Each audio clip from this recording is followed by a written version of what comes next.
Hi, I'm Beverly Jacobson, better known in some circles as Verity's mama. Verity is our ninth and youngest child, and she has a condition known as Edwards syndrome, or Trisomy 18. We learned about this diagnosis when I was 18 weeks pregnant with her. It was quite a traumatic time as we were not given much hope that she would survive the rest of the pregnancy. If she were to be born alive, we were told, her lifespan might be perhaps 5 to 15 days. During those difficult months, we couldn't even begin to picture what it might be like to bring Verity home from the hospital and give her the care she would need. Well, Miss Verity has overcome the statistics. She's now 5.5 years old, and our whole family is so full of joy and love for this little ray of sunshine. And I am delighted to share with you what a day in the life of Verity looks like. A lifestyle we couldn't fathom during my pregnancy with her is now our normal, everyday reality. And let me assure you, while Verity is definitely different from her 8 big brothers and sisters, taking care of her really isn't so scary, or even all that difficult, although I admit there has been a lot to learn along the way. Come on, let's start the same way you and I start every day, by waking up. Verity has her own room right by our front door. It isn't a bedroom per se. We need to be able to access her and hear her easily.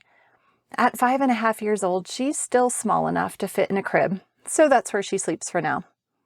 Her day begins around 7:30 in the morning. We wake her up if she isn't already making her happy little noises and rolling back and forth.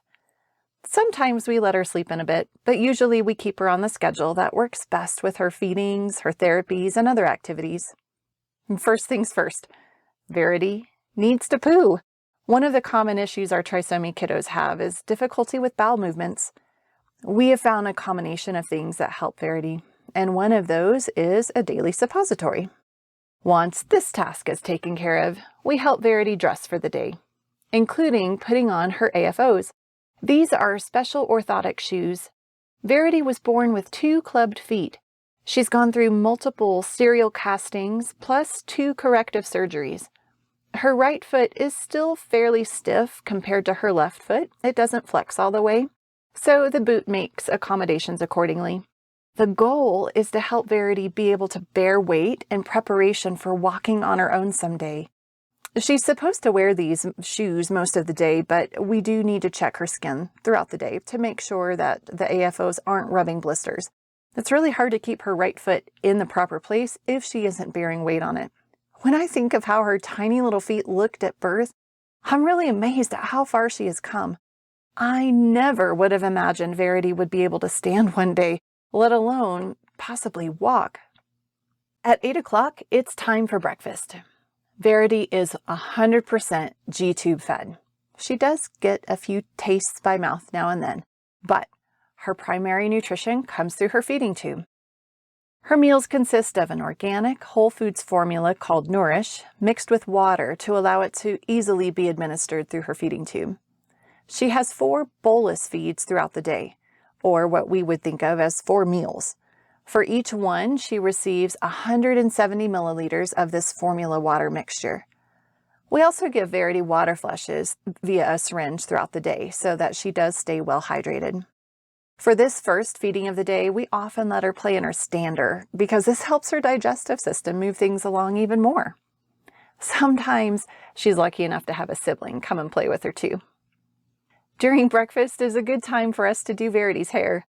Left to its own devices, it will go absolutely crazy, and it will be in her eyes because she does headbang a lot. We sometimes call our girl Wild Hairity Verity, and although her bedheads are super fun, it's actually better for our daily activities to get her hair out of her eyes. Along with this morning ritual is applying her Baha headband and her glasses. The Baha is her bone-assisted hearing aid. This conducts sound through her skull to her hearing organs, which happen to work just fine. However, her ear canals are collapsed. Not even the audiologist has ever been able to even see her eardrums. But as she has grown, her hearing does seem to have improved.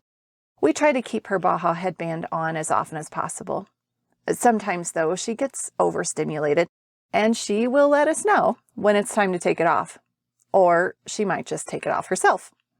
Verity is nearsighted with astigmatism, which is why she wears glasses. We patch her left eye for an hour or two, at least several days a week, to help with her tracking. The patching has really helped her a lot.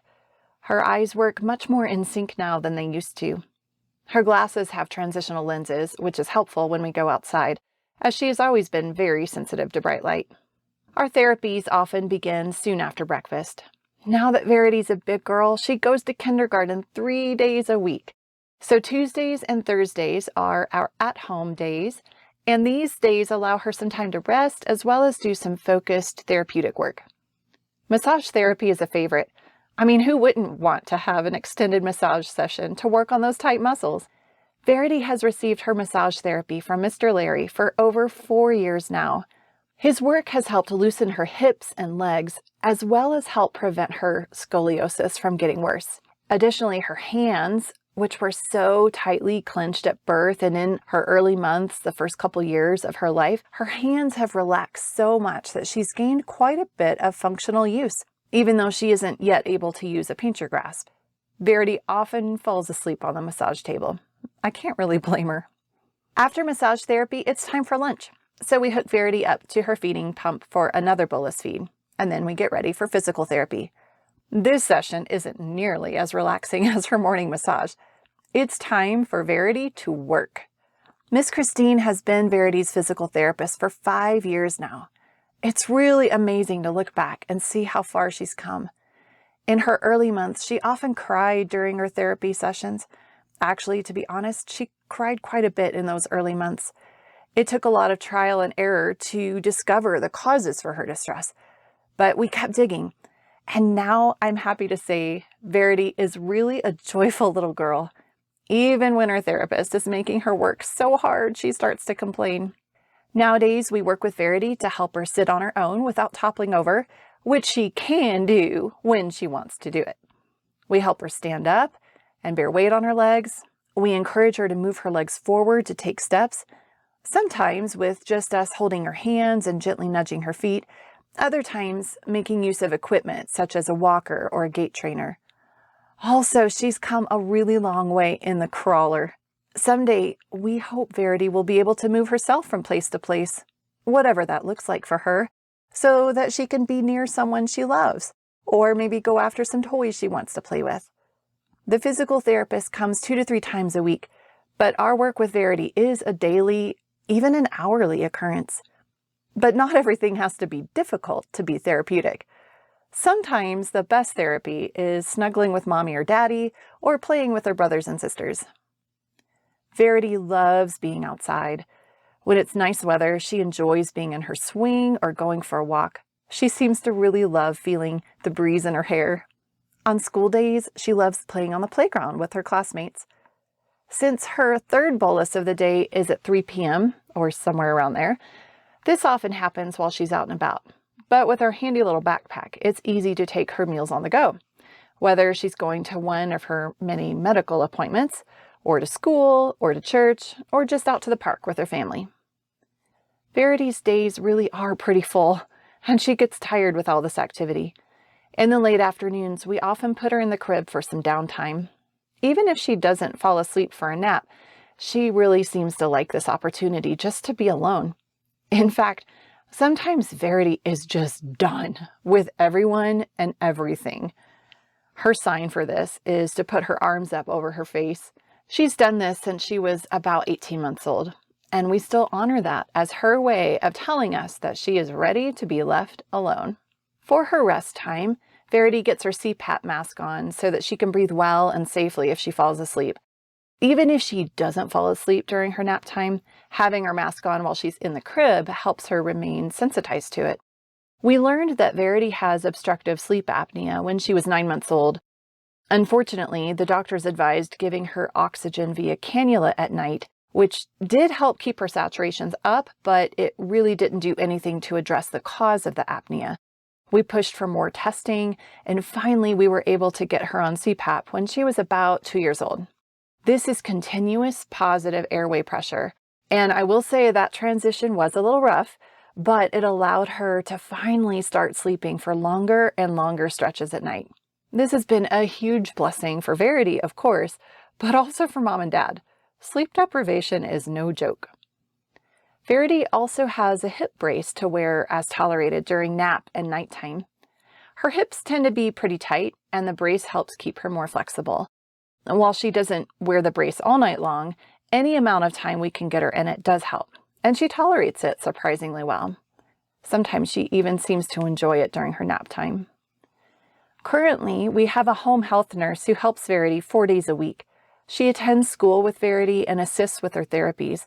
We are so very grateful for this help, and we don't take this blessing for granted.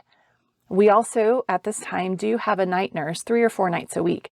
And these are the nights that Verity will wear her hip and ankle braces as long as tolerated, since she does have that constant oversight at night. We plan our family dinner time around Verity's last bolus feeding of the day, so that we're all at the dinner table together. Our other kids often hop out of their own seats to go and hug and play with Verity in the middle of mealtime. I'm telling you, this little girl does not lack for love or entertainment. At least 3 nights a week, Verity gets a bath. This is one of her favorite times. It is quite funny, though, how seriously she takes her splashing. She almost never smiles in the tub, but she kicks and splashes as long as we let her stay in the water. She is not very fond of getting dried off, lotioned up, and dressed, though, so we get through that part as fast as we can. And then by about 7:30 or 8 p.m., Verity is ready for snuggles. She's not typically very affectionate and snuggly, but when she's tired, she does let us hold her more closely than she does during the day. So Mom and Dad often fight over who gets to hold her during reading or movie time with the other kids. All too soon, though, Verity makes it very clear that she is all done with the snuggles and she wants to be left alone in her crib. After kisses and songs and last-minute snuggles, we put Verity in her crib. Often we'll get some sleepy smiles and maybe some giggles if we play with her a little bit, and then she'll rock herself to sleep, rolling back and forth, sometimes lifting and dropping her head over and over. This self-soothing or stimming behavior, it's pretty common with trisomy kiddos, and usually before we know it, she's drifted off to sleep. And if we haven't done so already at this point, we'll gently slip on her CPAP mask. And now I am happy to say she usually sleeps through the night. Shh, it looks like she's sleeping. What a day it's been. Thank you so much for being part of this day in the life of Verity.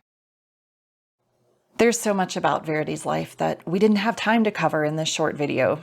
As you can imagine, a day at school is going to look quite a bit different than being at home and having her therapies done here, or a weekend day when we're doing family stuff. Sometimes Verity gets sick, and then we go through certain protocols to try to treat her at home and keep her home if at all possible so we don't have to go to the hospital. And then Verity has a lot of medical appointments. She has the same types of appointments as our other kids, dental and chiropractor and pediatric appointments, but she also has a host of medical specialists who follow her. She has certain testing that we do every so often. The first year or two of her life, she had a lot of medical appointments and tests, but we still have anywhere from 2 to 4 appointments just for Verity in any given month. You know, when our medical team uses their skill and their expertise to help Verity live her very best life, that affirms what we already know to be true. Her life matters. In fact, it's because of our belief that all lives are precious and valuable that we have embarked on a very special adventure. Verity is the inspiration for our nonprofit ministry, Verity's Village, which reaches out to families who receive a life-limiting diagnosis for their babies. If you or someone you know has received a prenatal diagnosis or even a suspected diagnosis, we would love to walk this journey with you. Visit veritysvillage.com to learn more.